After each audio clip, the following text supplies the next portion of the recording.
Israel ने दुनिया में कितने दुश्मन पाल रखे हैं? इजराइल की असली जंग है किससे?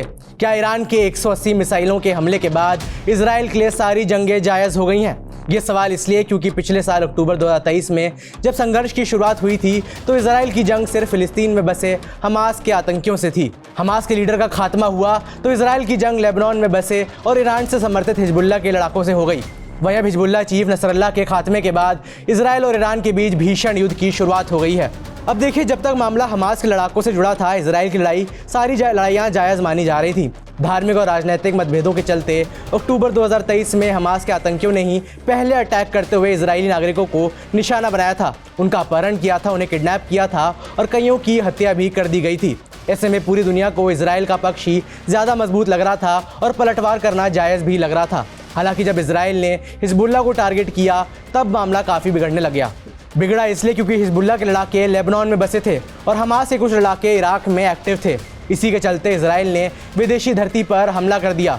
बहरहाल इजराइल का हमेशा से एक स्टैंड रहा है कि उनकी लड़ाई किसी देश के साथ नहीं है। हमास टारगेट था तो जंग फिलिस्तीन और ईरान से नहीं थी, और जब हिजबुल्लाह टारगेट था तो जंग लेबनान से नहीं थी। हालांकि 2 अक्टूबर को जो ईरान और इजराइल के बीच फेस ऑफ हुआ है, उसके बाद सभी बातें धरी की धरी रह गई हैं।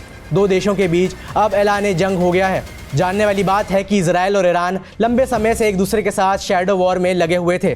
दोनों ही अक्सर जिम्मेदारी लिए बगैर एक दूसरे पर हमले करते रहते थे, लेकिन हमास जंग ने ईरान को भी जंग का अखाड़ा बना दिया है। हमास से जंग शुरू होने के बाद इजराइल और ईरान के रिश्ते काफ़ी ख़राब हुए हैं। ईरान इस बात को खारिज करता रहा है कि उसका 7 अक्टूबर को होने वाले हमास के हमले में कोई हाथ था, जबकि इजराइल ने ईरान पर हमास हमले का और उसको समर्थन करने का आरोप लगाया है। जो देश जो संगठन इजराइल के खिलाफ हैं वो ईरान के फिलहाल करीबी हैं। हमास ही नहीं, ईरान ने हिजबुल्लाह और यमन के हूती विद्रोहियों का भी समर्थन किया है। इराक, सीरिया, लेबनान, गाज़ा पट्टी, इन सभी जगहों पे कई चरमपट्टी संगठन हैं और इन सभी संगठनों को ईरान सपोर्ट करता है। इन सब संगठनों को ईरान की प्रॉक्सी के रूप में जाना जाता है। अगर तनाव बढ़ता है तो इजराइल के खिलाफ ईरान प्रॉक्सी वॉर बढ़ा सकता है। इजराइल की माने तो उसका हर हमला जायज़ रहा है। उसका हर हमला एंटी इजराइल संगठनों पर था और किसी स्पेसिफिक देश पर नहीं था।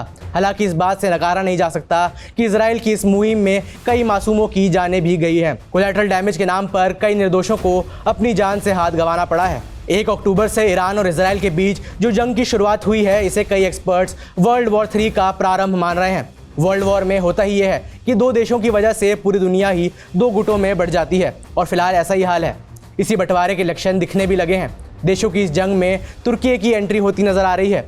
दुनिया में लगभग 200 देश हैं। कई देश इजराइल के खिलाफ भी हैं, लेकिन अब तक किसी भी देश ने इजराइल के खिलाफ सैन्य कार्रवाई की मांग नहीं उठाई थी, लेकिन अब ये मांग तुर्की की ओर से उठ गई है। बीते दिनों यूनाइटेड नेशंस में तुर्की के राष्ट्रपति तैयप एर्दोगन ने भाषण दिया। इस दौरान उन्होंने इजराइल सरकार और पीएम नेतन्याहू की तुलना हिटलर से कर डाली। साथ ही कहा कि अगर इजराइल हमलों को नहीं रोकता है तो यूएन महासभा को 1950 में पारित प्रस्ताव के तहत बल प्रयोग की सिफारिश करनी चाहिए।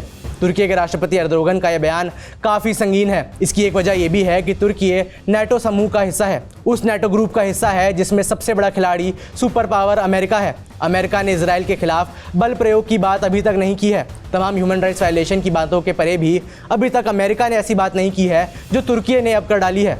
ऐसे में तुर्की से आया ये बयान नेटो ग्रुप में भी कलेश की आहट दे रहा है और यहाँ पे भी बंटवारे के लक्षण नजर आ रहे हैं। जैसा मैंने आपको बताया, वर्ल्ड वॉर के यही संकेत होते हैं। देशों की जंग में बाकी देशों के रिश्ते भी बिगड़ने लगते हैं और गुटबाजी शुरू हो जाती है। किसी के मन में अगर शक था कि इजराइल का युद्ध छेड़ना कितना जायज़ है, तो ईरान के हमले के बाद ये संकेत भी अब विचार करने पर मजबूर करेंगे। ये कहना गलत नहीं होगा कि इजराइल के लिए अब तो जंग पूरी तरह जायज़ हो गई है। इस पूरे मामले को लेकर आपकी क्या राय है, यह मुझे कमेंट से बताएं। मेरा नाम है वैभव, देखते रहिए जी स्विच।